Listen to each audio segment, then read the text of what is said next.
अस्सलाम वालेकुम क्लास। आज का हमारा टॉपिक है शार्पनेस ऑफ रेजोनेंस, जो कि हमारे 7 चैप्टर का लास्ट टॉपिक है।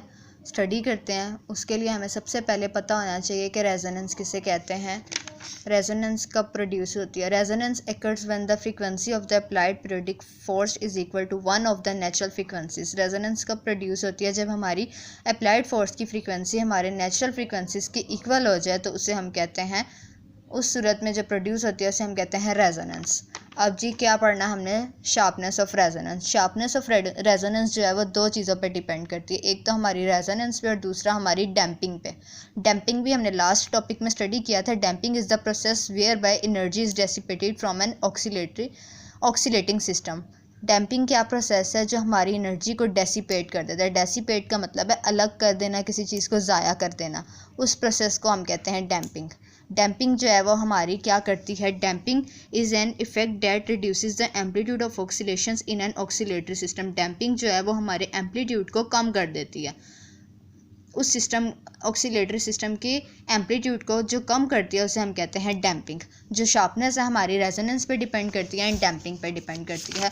डैम्पिंग में क्या, रेजोनेंस में क्या होता है, जो हमारा एम्पलीट्यूड होता है वो इंक्रीज़ होता है as compared to damping. Damping में क्या होता है, हमारा एम्पलीट्यूड जो होता है वो डिक्रीज़ होता है। जो हमारा टॉपिक है, we have seen that at resonance, हमने रेजोनेंस में देखा है the amplitude of the oscillator becomes very large. जो एम्पलीट्यूड होता है ऑक्सीलेटर का वो ज़्यादा होता है। इफ़ द एम्पलीट्यूड डिक्रीजेस, अगर तो एम्पलीट्यूड हमारा कम हो रहा है रैपिडली, उस सिस्टम का एम्पलीट्यूड जो है अगर वो कम हो रहा है rapidly at a frequency slightly different from the resonant frequency, the resonance will be sharp. Then फिर क्या होगा, जो रेजोनेंस है वो शार्प होगी जब हमारा एम्पलीट्यूड जो है वो कम होगा। तो the amplitude as well as its sharpness both depend upon the damping. और ये किस पे भी डिपेंड करती है, मैंने जैसे कि आपको बताया था डैम्पिंग पे। Smaller the damping greater will be the amplitude. अगर डैम्पिंग जो है वो कम होगी तो एम्पलीट्यूड ज़्यादा होगा, अगर डैम्पिंग ज़्यादा होगी तो एम्पलीट्यूड क्या होगा, कम होगा। And more sharp will be the resonance. The effect of damping can be observe by attaching a pendulum having light mass such as pith ball as its bob and another of the same length carrying as a heavy mass such as a lead bob of equal size। इसके लिए क्या करेंगे, हम एक rod ले लेंगे, एक rod ले लिया, उसके साथ हमने 3 पेंडुलम्स अटैच कर दिए जिसको हमने नाम दिया A, B और C का। उसके साथ हमने 2 बॉल्स अटैच किए हैं, एक लेड बॉल है और एक पिथ बॉल है। जो लेड है उसका मैस जो है वो ज़्यादा है एज़ कम्पेयर टू पिथ के। लेड का मैस ज़्यादा है बिकॉज ऑफ इट्स, अगर लेड का मैस ज़्यादा है तो उसका एम्पलीट्यूड भी क्या होगा, ग्रेटर होगा।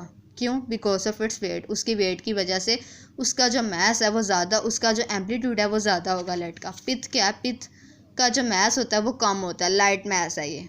और ये किस लिए यूज़ होता है, यूज़ इन पेपर्स बनाने के लिए यूज़ होता है पिथ।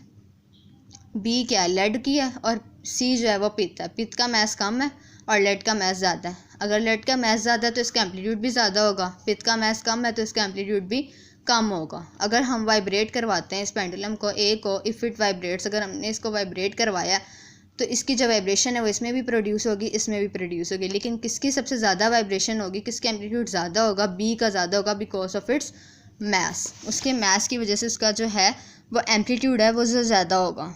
The damping effect for the pith ball due to of its air resistance is much greater than that the lead bob। इसकी वजह से जो डैम्पिंग है जो पिथ बॉल की है वो ज़्यादा होगी as compared to lead ball, उसकी जो वो कम होगी।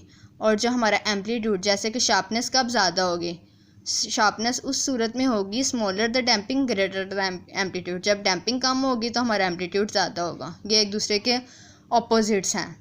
जैसे कि रेजोनेंस है, अगर रेजोनेंस इंक्रीज़ होगी तो जो हमारी डैम्पिंग है वो डिक्रीज़ होगी। इसको हम कहते हैं शार्पनेस ऑफ रेजोनेंस। ये टॉपिक ज़्यादा इतना अहम नहीं है, तो इस वजह से सिर्फ आप लोग को फिर भी पता होना चाहिए शार्पनेस ऑफ रेजोनेंस क्या है। अब देन नेक्स्ट में अब हम करेंगे इस चैप्टर के न्यूमेरिकल्स एंड शॉर्ट क्वेश्चंस। अब हम न्यूमेरिकल्स इसके स्टार्ट कर देंगे कल इंशाल्लाह।